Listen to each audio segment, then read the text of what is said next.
নমস্কার বন্ধুরা, বাঙালির ঘরকন্যায় সকলকে স্বাগত। যা গরম পড়েছে তাতে এখন শান্তি করে খাওয়া দাওয়াটাও একটা সমস্যা হয়ে দাঁড়িয়েছে। সেই কারণেই এমন ধরনের সবজি খেতে হবে যেটা সম্পূর্ণই স্বাস্থ্যের পক্ষে উপযুক্ত। আর সবজির মধ্যে এখন তো ভেন্ডি, উচ্ছে, ঝিঙে এগুলোই আছে। আমি সেই ভেন্ডি দিয়ে আজকে একটা নতুন রান্না আপনাদের সঙ্গে শেয়ার করব। এখানে আমি 250 থেকে 300 গ্রাম মতো ভেন্ডি নিয়ে নিয়েছি। ভেন্ডিগুলোকে প্রথমে মাথার দিকটা আর পিছনের দিকটা একটুখানি কেটে নিয়েছি, তারপরে তাকে দুটো টুকরো করে নিয়েছি। আপনারা চাইলে গোটাও রাখতে পারেন, কিন্তু এরকম ছোট করে নিয়েছি, তাহলে এটা একবারে মুখের মধ্যে দিলে মিলিয়ে যাবে।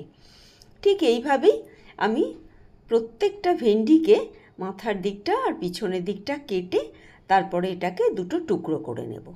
তবে ভেন্ডিটা কাটার সময় খেয়াল রাখবেন, আগে ভালো করে ধুয়ে নেবেন, কাটার পরে ধোবেন না।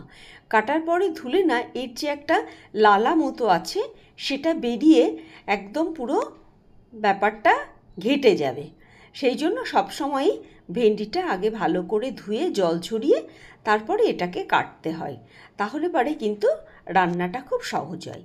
সবগুলো কাটা হয়ে গেছে, এবার একটা মশলা বানাবো। এখানে নিয়েছি 1 চা চামচ তিল, পোস্ত আর কালো সর্ষে। এটাকে প্রথমে আমি শুকনো অবস্থায় মিক্সিং জারের মধ্যে আগে একটু ঘুরিয়ে নেব। এইভাবে মশলাটা করলে না পেস্টটা খুব সুন্দর হয়। আর আগে যদি জল দিয়ে দেওয়া যায় তাহলে পোস্তটা কিন্তু ঠিকমতো বাটা হয় না। সেই জন্য আগে আমি শুকনো অবস্থায় একটু ঘুরিয়ে নেব। শুকনো অবস্থায় ঘোরানোর পর দেখাচ্ছি আপনাদের জিনিসটা কত সুন্দর হয়েছে। আপনারাও এইভাবে মশলা করলে আগে শুকনো একটু ঘুরিয়ে নেবেন, তাহলে পারে কিন্তু পরে জল দিয়ে পেস্টটা করলে খুব স্মুথ পেস্ট হয়। এবার আমি এর মধ্যে সামান্য পরিমাণে জল মিশিয়ে দেব। খুব বেশি পরিমাণে জল দেব না, এই 2 থেকে 3 চামচ মতো জল আমি এখানে দেব। আর এইটাকে ভালো করে নাড়িয়ে তার মধ্যে আমি দিয়ে দেব বেশ কিছু কাঁচা লঙ্কা। আপনারা চাইলে শুকনো লঙ্কা দিয়েও করতে পারেন, কিন্তু এই ধরনের সবজিগুলো কাঁচা লঙ্কাতে বেশি ভালো লাগে। আর ঝালটা আপনারা আপনাদের পছন্দ মতো নেবেন। দেখুন কত সুন্দর পেস্টটা হয়েছে। এই পেস্টটা দিয়েই কিন্তু আমার রান্নাটা হবে। এবার চলুন, আমি গ্যাসে কড়াইটা চাপিয়ে দিয়েছি। কড়াইয়ের মধ্যে বেশ খানিকটা তেল নিয়ে নিয়েছি। এবার এই ভেন্ডিগুলোকে আমি তেলের মধ্যে দিয়ে দিলাম।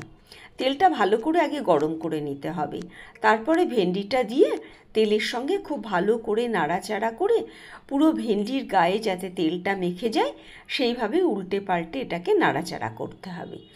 নাড়াচাড়া করার পর এটাকে ঢাকা দিয়ে মিনিট 2-এর জন্য একটুখানি সিদ্ধ হতে দিতে হবে। 2-3 মিনিট পর ঢাকাটা খুলে নিলাম। দেখুন এটা অনেকটাই ভাজা হয়ে গেছে। এবার আমি এটাকে আর ঢাকা দেব না, বাকিটা আমি খোলা অবস্থায় এটাকে নাড়াচাড়া করে একটুখানি ভেজে নেব। ভেন্ডিটা ভাজা হয়ে গেছে, এর থেকে বেশি ভাজবেন না, এটাই কিন্তু সিদ্ধটা অনেকটা হয়ে গেছে। এবার ভেন্ডিগুলোকে আমি তুলে নেব। বাকি যেটুকুনি সিদ্ধ সেটুকুনি মশলার সঙ্গে কষিয়ে রান্না করলে হয়ে যাবে। এবার যে পেস্টটা বানিয়েছিলাম ওই সামান্য যে তেলটুকু ছিল তার মধ্যে পেস্টটাকে দিয়ে দিলাম। এবার পেস্টটার মধ্যে আমি দিয়ে দেব একটুখানি জল। জলটা দেওয়ার পর তারপরে দেব স্বাদ অনুযায়ী লবণ আর খুব সামান্য পরিমাণে হলুদ। ভেন্ডি নিজস্ব যে একটা রং আছে সেটা বজায় রাখার জন্য হলুদের পরিমাণটা খুব সামান্যই দিতে হবে। এবার এই হলুদটা লবণটা মশলার সঙ্গে খুব ভালো করে মিশিয়ে কষিয়ে নিতে হবে। ঠিক এইভাবে যখন মশলা কষে যাবে তখন ভেজে রাখা ভেন্ডিগুলো এর মধ্যে দিয়ে দিতে হবে। দেওয়ার পরে আবার মিনিট 2 একটুখানি ভালো করে নাড়াচাড়া করে এটাকে মশলার সঙ্গে কষিয়ে নিতে হবে। ভয় পাবেন না, গলে যাবে না, কিন্তু হালকা হাতে এটাকে উল্টে পাল্টে মাঝারি আঁচে এটাকে একটু কষিয়ে নিতে হবে। লো টু মিডিয়াম ফ্লেমে গ্যাসটাকে রাখবেন, তাহলে পুড়ে যাওয়ার সম্ভাবনা থাকবে না। আর এইভাবে উল্টে পাল্টে পুরো ভেন্ডির সঙ্গে মশলাটাকে কষিয়ে নিতে হবে।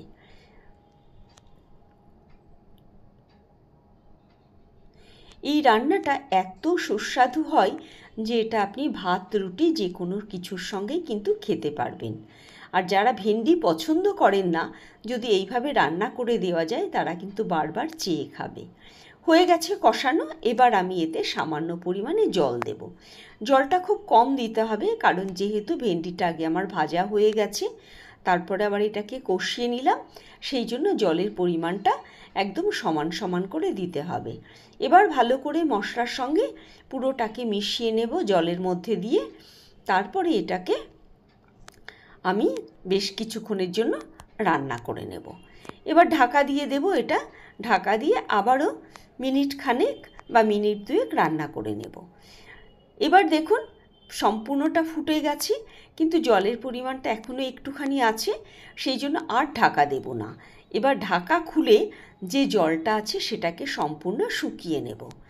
এবার ঢাকা দিলে কিন্তু সম্পূর্ণ ব্যাপারটা গলে ঘেটে যাবে, সেই জন্য আর ঢাকা দেব না। দেখুন ঢাকা না দিয়ে কত সুন্দর হয়েছে, পুরো গোটা গোটা ভেন্ডিগুলো রয়ে গেছে এবং প্রত্যেকটা সুন্দর সিদ্ধ হয়ে গেছে। এবার আস্তে আস্তে কিন্তু চারপাশ থেকে মশলাগুলো তেল ছাড়তে শুরু করবে। যখন পুরো তেলটাকে ছাড়বে তখন আপনি বুঝতে পারবেন যে আপনার রান্নাটা কমপ্লিট হয়ে গেছে।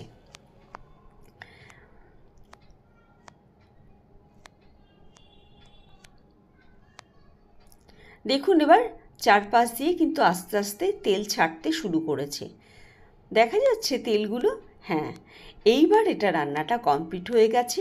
এবার আমি গ্যাসটাকে অফ করে দেব। অফ করে দিয়ে এটাকে একটুখানি খোলা অবস্থায় রেস্টে রেখে দেব। তারপরে এটাকে গরম ভাতের সঙ্গে সার্ভ করব। সকলকে অনেক ধন্যবাদ আমার ভিডিওটা সম্পূর্ণ দেখার জন্য। আমার ভিডিওটা যদি ভালো লেগে থাকে তাহলে একটা লাইক করে দেবেন, আর যদি বেশি ভালো লাগে তাহলে অবশ্যই একটা সাবস্ক্রাইব করে দেবেন। আর এই রান্না করে এবং আপনাদের খেয়ে কার কেমন লাগছে সেটা অবশ্যই কিন্তু কমেন্ট বক্সে আমাকে জানাবেন। আমার ভিডিওটা যদি আপনারা দেখতে চান, অর্থাৎ নতুন নতুন রেসিপি পেতে চান, তাহলে অবশ্যই নোটিফিকেশান বেলকনটাকে একটু প্রেস করে দেবেন। দেখুন কত সুন্দর গোটা আছে কিন্তু সিদ্ধ হয়ে গেছে। যারা ফেসবুক থেকে দেখছেন তাদেরকে অনুরোধ করব অবশ্যই আমার পেজটাকে একটু ফলো করে দেবেন। সকলে ভালো থাকবেন, সুস্থ থাকবেন। আমার ভিডিও দেখে কার কেমন লেগেছে মতামত দিয়ে জানাবেন, আর জানাবেন কি কোথা থেকে দেখছেন, তাহলে আমি আরও বেশি উৎসাহ পাবো, আরও নতুন নতুন ভিডিও আপনাদের সঙ্গে শেয়ার করব। তাহলে আজকের ভিডিও আর দীর্ঘায়িত করব না, আজকের ভিডিও এখানেই শেষ করছি। আবার দেখা হবে আপনাদের সঙ্গে নতুন আর একটা ভিডিও নিয়ে, নতুন আর একটা পর্ব নিয়ে। ততদিনে সকলে ভালো থাকবেন, সুস্থ থাকবেন।